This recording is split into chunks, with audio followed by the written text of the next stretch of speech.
तो भाई जैसा कि आप सभी जानते हो कि केकेआर की टीम आईपीएल 2026 से पहले सबसे ज्यादा एक्टिव है, क्योंकि केकेआर की टीम को एक इंडियन तूफानी बल्लेबाज ओपनर जो कि विकेट कीपिंग कर सके, इसके साथ ही साथ उनकी टीम की कप्तानी भी कर सके, ऐसा खिलाड़ी हर हाल में चाहिए।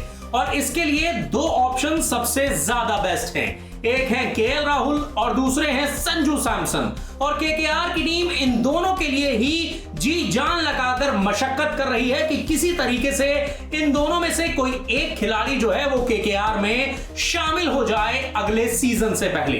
लेकिन सवाल यह है कि केकेआर के लिए इन दोनों में से बढ़िया कप्तान कौन रहेगा?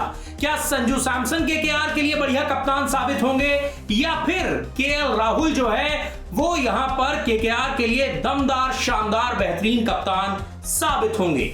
इसी के बारे में हम इस वीडियो में चर्चा करने वाले हैं। देखिए, अगर हम बात करें केएल राहुल की तो वो काफी ज्यादा शानदार बल्लेबाज हैं, कंसिस्टेंट हैं और आईपीएल में कई टीमों की कप्तानी कर चुके हैं। पहले वो पंजाब किंग्स के कप्तान थे, उसके बाद उन्होंने लखनऊ सुपर जायंट्स की कप्तानी भी की थी। वहीं अगर हम संजू सैमसन की बात करें तो संजू सैमसन भी एकदम शानदार बेहतरीन बल्लेबाज हैं जो आईपीएल में राजस्थान रॉयल्स की कप्तानी कर रहे हैं, क्योंकि अभी भी संजू सैमसन जो है वो राजस्थान रॉयल्स के साथ ही हैं। हालांकि उनकी ट्रेड डील की बातें लगातार चल रही हैं, लेकिन अभी भी किसी भी टीम के साथ उनकी ट्रेड डील की बात कंफर्म नहीं हो पाई है।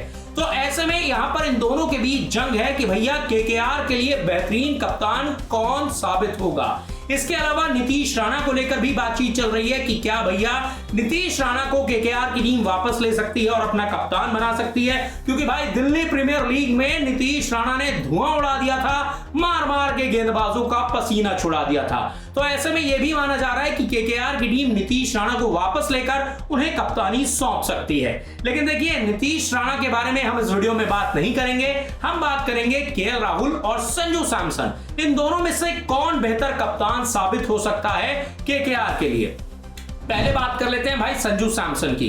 देखो, संजू सैमसन की कप्तानी में राजस्थान रॉयल्स की टीम एक बार फाइनल तक भी पहुंची थी, हालांकि टीम खिताब नहीं जीत पाई थी। इसके अलावा हम सभी जानते हैं भाई कि संजू सैमसन ताबड़तोड़ बल्लेबाजी करते हैं, विस्फोटक बल्लेबाज हैं और भाई जब ये बंदा फॉर्म में होता है तो विरोधी टीमों का पसीना छुड़ा देता है, मार मार के गेंदबाजों का बुरा हाल कर देता है। लेकिन संजू सैमसन के साथ एक दिक्कत भी है। हालांकि संजू सैमसन जो है वो काफी तेजी से रन बनाते हैं, इनका स्ट्राइक रेट 135 से 140 के आसपास का रहता है और कई बार जब संजू सैमसन धमाकेदार फॉर्म में होते हैं तो भाई 150 से ज्यादा के स्ट्राइक रेट से भी रन बना देते हैं। तो ऐसे में संजू सैमसन के साथ सिर्फ दिक्कत एक ही है कि भाई ये बंदा जो है वो कंसिस्टेंट नहीं है, ये कंसिस्टेंटली रन नहीं बनाते हैं, यानी कि 2 मैचों में चलेंगे तो फिर अगले 2-3 मैचेस में रन नहीं बनाते हैं। इसका मतलब यह कि लगातार रन नहीं बना पाते हैं, लगातार अच्छी पारियां नहीं खेल पाते हैं।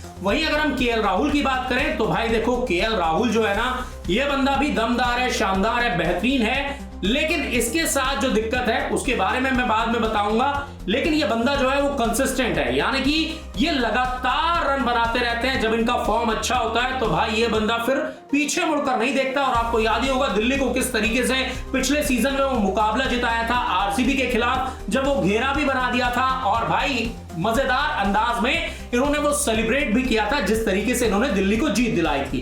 तो ऐसे में जब ये बंदा फॉर्म में होता है तो भाई ताबड़तोड़ रन बनाता है, तेजी से रन बनाता है। तो ऐसे में केएल राहुल कंसिस्टेंट तो हैं, लेकिन इनके साथ जो सबसे बड़ी दिक्कत है वो ये है कि भाई इनका स्ट्राइक रेट जो है वो संजू सैमसन के कंपैरिजन में कम है। ये बंदा जो है 120, 130, ज्यादा से ज्यादा 135 के स्ट्राइक रेट से रन बनाता है और यहां पर संजू सैमसन से पीछे छूट जाते हैं केएल राहुल, क्योंकि संजू सैमसन कंसिस्टेंट नहीं है, संजू सैमसन का स्ट्राइक रेट तगड़ा है। वहीं केएल राहुल कंसिस्टेंट तो हैं, लेकिन इनका स्ट्राइक रेट धीमा है। तो ऐसे में इन दोनों खिलाड़ियों के साथ एक एक ड्रॉबैक है, यानी कि इन दोनों में एक एक खामी है। तो ऐसे में मैंने आपको बता दिया कि भाई दोनों जो है वो बल्लेबाजी के पैमाने पर दमदार है, शानदार है, बेहतरीन है। संजू सैमसन कंसिस्टेंट नहीं है, लेकिन केएल राहुल जो है वो कंसिस्टेंट है, लेकिन इनका स्ट्राइक रेट डिप हो जाता है संजू सैमसन के कंपैरिजन में। ऐसे में दोस्तों, अब आपको क्या लगता है कि इन दोनों में से केकेआर के लिए बेहतर कप्तान कौन साबित होगा? इन दोनों में से आप किसे केकेआर के कप्तान के तौर पर देखना चाहते हैं? कमेंट करके अपनी राय हमें जरूर बताएं। पूरी उम्मीद है आपको ये वीडियो पसंद आया होगा। अगर केकेआर के फैन है तो इस वीडियो को ज्यादा से ज्यादा शेयर कर दीजिए, फैला दीजिए और कमेंट करके अपनी राय हमें जरूर बताइएगा कि आप इन दोनों में से किसे केकेआर के कप्तान के तौर पर देखना चाहते हैं। लेकिन जाने से पहले अपने favourite YouTube channel Pradeep cricket info को सब्सक्राइब करना, लाइक करना, नोटिफिकेशन की घंटी दबाना मत भूलिएगा। तो फिलहाल इस वीडियो में इतना ही, मुझे दीजिए इजाजत।